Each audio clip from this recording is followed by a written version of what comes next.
Hey patrons, welcome to Adventure 17 Highlights. This is a new format that I'm trying out right now, so leave a like or comment below if you prefer this one over my regular playthroughs, and I appreciate all sorts of feedback. Enjoy.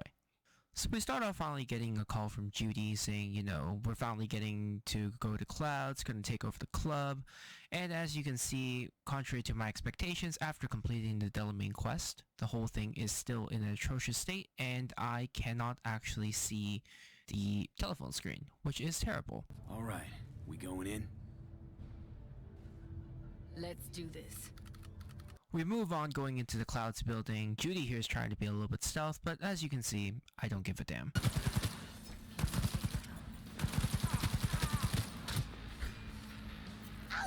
You see in Exhibit A here, this lady does some weird kung fu stuff and somehow manages to deflect like an entire clip with my gun. Thankfully, she didn't prove that much of a problem through overwhelming firepower. Meet you by the panel. I have shit tons of work. No, don't wait up. I don't want any fucking dinner. Everything you cook tastes. People are just rude. Why would you say something like that? I didn't even care. I just opened fire. I'm like, I'm saving you, buddy. I'm not letting you complete that sentence, even though I am gunning you down technically, but this is just for your own good. Like...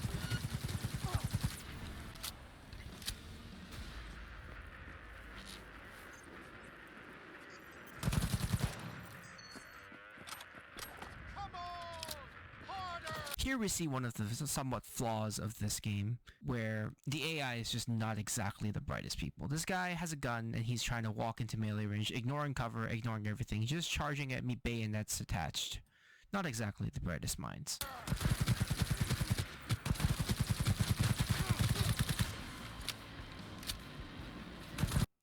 Here we see exhibit number 2. The bigger gunk thinks he has more muscle and therefore can block more bullets, and I try to prove him wrong.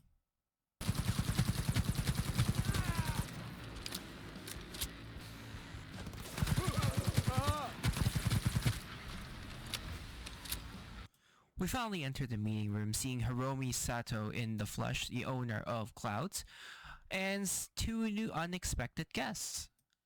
Later on, Maiko reveals to us that that is Hiromi Sato's bosses, and that we're going to make a public execution in order to display our strength to them. Evidently, Maiko has been planning this behind the scenes. She kind of wants to, take over. Evidently, people of justice that we are, we just literally ignore her and pull out the guns. Oh, fuck!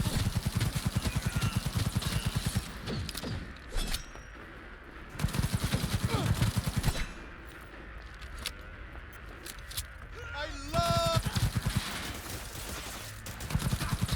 Steve, what the hell were you thinking? You any idea what's gonna happen now? Oh, I know exactly what's going to happen now, Maiko. We're going to come and ask you some questions. She didn't seem so happy about it. And that's for playing us behind our backs. So you think, oh, happy ending. We killed the traitor, we've saved everyone, and we're going to be great, right? You killed her? Nope. Judy here experiences a slight mental breakdown regarding why her friend was suddenly gunned down like the traitor she is. She seems to fail to understand this, and we have a little bit of a, scuffle. And here I was minding my own business, and I look upon 2 monks. And for those who remember, these were the monks we saved on the northern side of town from the Maelstrom gang. One of them was unfortunately inflicted with all sorts of cybernetic implants against his will, despite their cause to be pure and natural, I guess you can say. And, we were having a good talk. He's still saying thank you for saving us. Then his brother, the asshole, is still talking about some karmic idiocy and seems to hate us with his entire soul. Of course, that pissed me off, and I did pull out my gun, thinking of just gunning him down on the streets as is, because... no, ungrateful person. But being the law-abiding citizen I am, I decided to not do so. We then get a call to see River, our private investigator friend, who invites us for a family dinner. Strange. Family dinner that, of course, apparently can't be had at night and requires me to wait all the way until morning before I can actually have the meal. Hey, how's it going?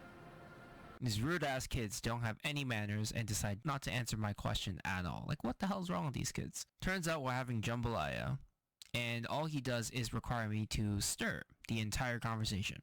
Literally. Just, we ask random questions, but we're stirring the jambalaya the entire time. Those rude-ass kids then come over and ask us to play a game with them, which turns out to be some sort of virtual cop simulator. River, our good friend, decides to ask us to go easy on the kids because, you know, it's a kid's game. And of course, being the nice person that we are, we decide to obligate him. As you can see, I tried very, very hard.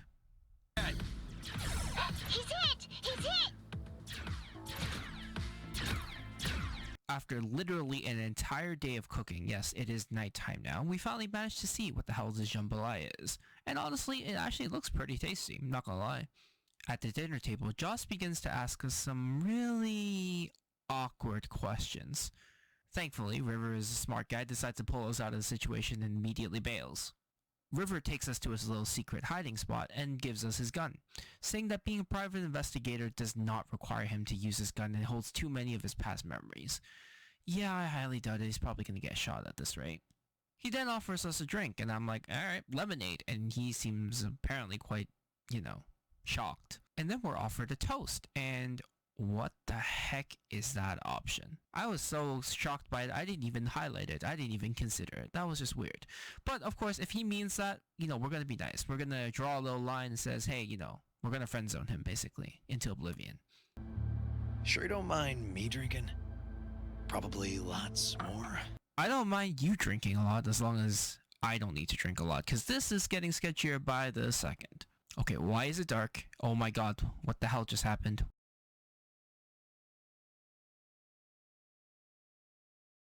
Why am I on the bed? Thank god it looks like a single bed. I think at this point, if I woke up next to him on the same bed, I would just start screaming and just reload the save. And not do this quest ever again. Funny that they have the stand option and not the stand and run the hell away option, because that's exactly what I did. Our last mission for today saw us getting a call from Ozop, who decides to hire us to, you know, drive him somewhere. And of course, being the professional driver that we are, I called in my professional Delamain cab in order to escort him. And here comes our esteemed VIP guest. What the heck is on your nose? Do you guys see that? That just looks unsafe. What happens if he sneezes? Does it just... do we just both die? Where to? Little China. I have a craving for Kung Pao chicken. Extra spicy.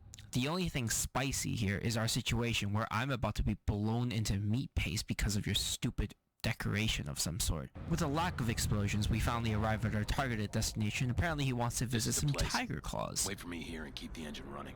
Oh yeah, I'm definitely keeping the engine running. In fact, it's going to be running so well that by the time you get out this car, I'll be zooming off into the distance. And as you can see, I tried to make it a valiant attempt of running the hell away, but didn't work out. Got stuck. And to no one's surprise, he managed to annoy the entire club. You got grenades up your ass, too? Ain't a good time to dig around, G!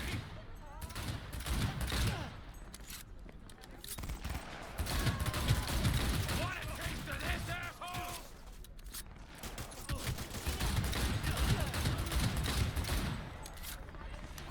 When confronted about how stupid everything is, he just found everything to be a joke and decides to transfer us our well-deserved top-of-the-line payment, 2,700 eddies? What kind of service are we doing here? Like, we're the top of the spec merc, and you give me 2,700? Anyhow, this concludes our episode for today. If you enjoyed this format more than my standard playthroughs, leave a like or comment below and just let me know your opinions of it. I'd really love to know. If you have any feedback as well, I'd more than happy to hear it. And if you enjoy seeing more of this, like and subscribe. Take care.